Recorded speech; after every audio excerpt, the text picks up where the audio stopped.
यार मैं काफी लंबे टाइम से सोच रहा था कि पोकेमोन एक्स वाई सीरीज का रिव्यू किया जाए, क्योंकि यार ये सीरीज है ही इतनी अच्छी। इसको पोकेमोन के फ्रेंचाइज का सबसे बेस्ट सीरीज माना जाता है, क्योंकि इस सीरीज के अंदर एनिमेशन, स्टोरी और कैरेक्टर तीनों पर बहुत ही ज्यादा डिटेल पर ध्यान दिया गया है। तो इस पर वीडियो बनाना तो बनता ही था। तो सबसे पहले अपने मेन कैरेक्टर, अपने हीरो ऐश की बात करें, जो कि कैलोस रीजन जाता है बैटल के लिए। इस बार अपने ऐश को काफी ज्यादा मैच्योर फोकस्ड दिखाया गया है और उसका बैटल करने का जो आईक्यू है वो भी काफी ज्यादा बढ़ चुका है। कैलोस रीजन के अंदर ऐश के कई सारे दोस्त भी बनते हैं, जैसे कि एक है क्लेमेंट, बहुत ही ज्यादा स्मार्ट और बहुत ही ज्यादा जीनियस, एक जीनियस इन्वेंटर है ये बंदा, और साथ ही साथ एक जिम लीडर। इस सीरीज के अंदर क्लेमेंट की एक छोटी बहन भी दिखाई गई है, जिनका नाम है बोनी। बोनी बहुत ही ज्यादा क्यूट और स्वीट लड़की है, इनोसेंट लड़की है। और फिर इसके बाद आती है सरेना, इस सीरीज की धड़कन। भाई कौन सा ही वो लड़का है जिसने इस सीरीज को देखा हो और उसको सरेना पर क्रश ना आया हो। इतनी अच्छी लड़की है, इतनी बवाल लड़की है। इसके बारे में अभी और आगे हम बात करेंगे। इसकी जो फीलिंग दिखाई गई है ऐश को लेकर, वो भी काफी ज्यादा कमाल की है। अब दोस्तों इस सीरीज की और बात करें तो इसके टोटल 2 पार्ट हैं। पहला पोकेमोन एक्स वाई, जिसमें टोटल 93 एपिसोड हैं, और दूसरा पोकेमोन एक्स वाई जी, जिसमें 47 एपिसोड हैं, यानी कि टोटल 140 एपिसोड। इन 140 एपिसोड में बहुत ही ज्यादा मिस्टीरियस एपिसोड भी हैं, जैसे कि वो मिरर वाला एपिसोड, जहां पर ऐश दूसरे वर्ल्ड में चला जाता है। और इसके बाद वो पोकेमोन, काफी ज्यादा डरावना पोकेमोन था यार वो। और भी तमाम चीजें, पोकेमोन के जो बैटल दिखाई गई हैं, वो तो भाई मजा आ जाएगा आपको। आप आंखें बड़ी कर करके देखोगे उन बैटल्स को। इसके बाद दोस्तों साइड कैरेक्टर जो दिखाए गए हैं इसमें, वो भी एक से बढ़कर एक हैं। तो चलिए मैं आप सभी को थोड़ा उनके बारे में भी बता देता हूँ। तो सबसे पहले है कोरिना। ये एक जिम लीडर है और इनका पोकेमोन था लुकारियो, और ये बहुत ही ज्यादा दमदार जिम ट्रेनर थी। इन्हीं के थ्रू ऐश ने सबसे पहले मेगा एवोल्यूशन के कॉन्सेप्ट को समझा और मेगा एवोल्यूशन को अपनी आंखों से होते हुए देखा और उसकी पावर को भी समझा। इसके बाद दोस्तों एक और साइड कैरेक्टर है इसमें, जिसका नाम है सोयर। और ये इतना गांडू आदमी है ना, इसको देखकर इतना गुस्सा आता है, कलेजा जलता है, मन करता है फोन में घुसकर इसको 2 रैप्टा मारो पहले तो। यार ये बंदा ऐश से सीख कर, ऐश के तरीके को कॉपी करके आगे तक बढ़ा, और बैटल के टाइम पर इस बंदे ने दांतों से नाखून चबाने वाला मूवमेंट क्रिएट कर दिया था। इतना ज्यादा गुस्सा आ गया था ना भाई इस पर कि यार एक तो तू ऐश से सीख रहा और उसी को अब पेलना चाहता है। लेकिन भाई कलेजे को ठंडक तब पड़ी जब सरेना ने अपने मुंह से ये बोला, ऐश ये मैच नहीं हारेगा।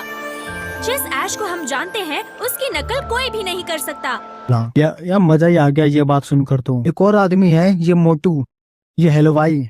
इसकी आप शक्ल देखो, ये बंदा ऐसे शक्ल लेकर सरेना पर लाइन मारता है। ये गांडू आदमी। इस पूरी सीरीज में बस यही 2 गांडू हैं जो मुझे पसंद नहीं है। इसके अलावा दोस्तों यहाँ पर टीम रॉकेट, उनको हम कैसे भूल सकते हैं। हालांकि उनको वैसा ही दिखाया गया है जैसा कि वो हमेशा पहले से ही थे। हाँ, बस उनके पोकेमोन चेंज कर दिए हैं, वरना बाकी सेम वही हैं। दोस्तों मैं यहाँ पर ऐश के ग्रीन निंजा के बारे में भी कुछ देर बात करना चाहता हूँ, और ये जरूरी भी है, क्योंकि ग्रीन निंजा इस सीरीज का ऐश का सबसे पावरफुल पोकेमोन है। जी हाँ, पिकाचू भी नहीं, ग्रीन निंजा ऐश का सबसे पावरफुल पोकेमोन हमको दिखाया गया है इस सीरीज के अंदर।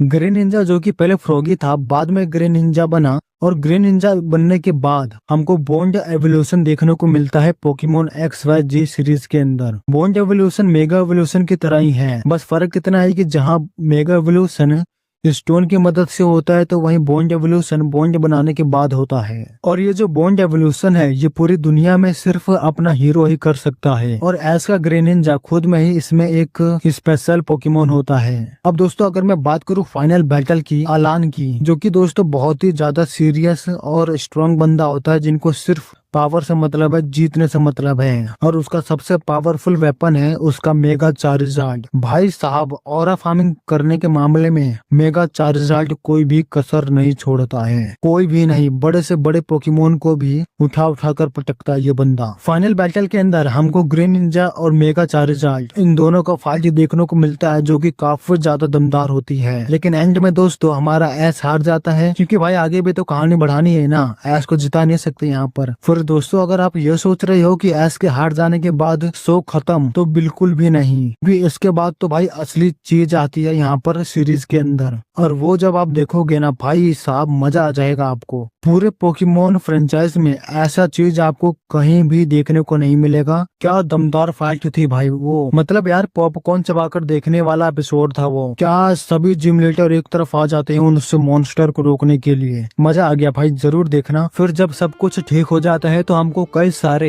इमोशनल मूवमेंट दिखाए जाते हैं। कैरेक्टर एक दूसरे के साथ मिलते हैं, गुड बाय करते हैं, और भाई ऐश और सरेना उनका सबसे रोमांटिक मोमेंट हमको देखने को मिलता है, जहाँ पर सरेना ऐश को जाते टाइम गुड बाय किस करती है। वो पूरे पोकेमोन फ्रेंचाइज का सबसे रोमांटिक मोमेंट था, और सरेना से इतना ज्यादा लगाव हो गया था मुझको कि जब वो इस सीरीज में चली गई, इतना ज्यादा बुरा लगा मुझे कि मैंने पोकेमोन अल्टीमेट जर्नी उस पूरी सीरीज को सिर्फ इसीलिए देखा क्योंकि उसमें सरेना का एक कैमियो था एक एपिसोड के अंदर, और उस एक एपिसोड की वजह से ही मैंने उस पूरी सीरीज को देख ढाला। इसलिए मैं बार बार कह रहा हूँ यार, ये सबसे बेस्ट सीरीज है पोकेमोन की। कैरेक्टर बहुत अच्छे थे जिनको भूल नहीं सकता हूँ। पोकेमोन एक से बढ़कर एक थे दमदार। रोमांटिक मोमेंट इतने अच्छे थे जिनको भूल नहीं सकता हूँ। पोकेमोन की बैटल इतनी दमदार थी, क्या बताऊँ मैं। तो चलो यार ठीक है, मैं जानता हूँ कि इस सीरीज के अंदर मैं काफी कुछ जरूरी बातें मिस कर रहा हूँ बताने के लिए। अब सीरीज ही इतनी अच्छी है यार,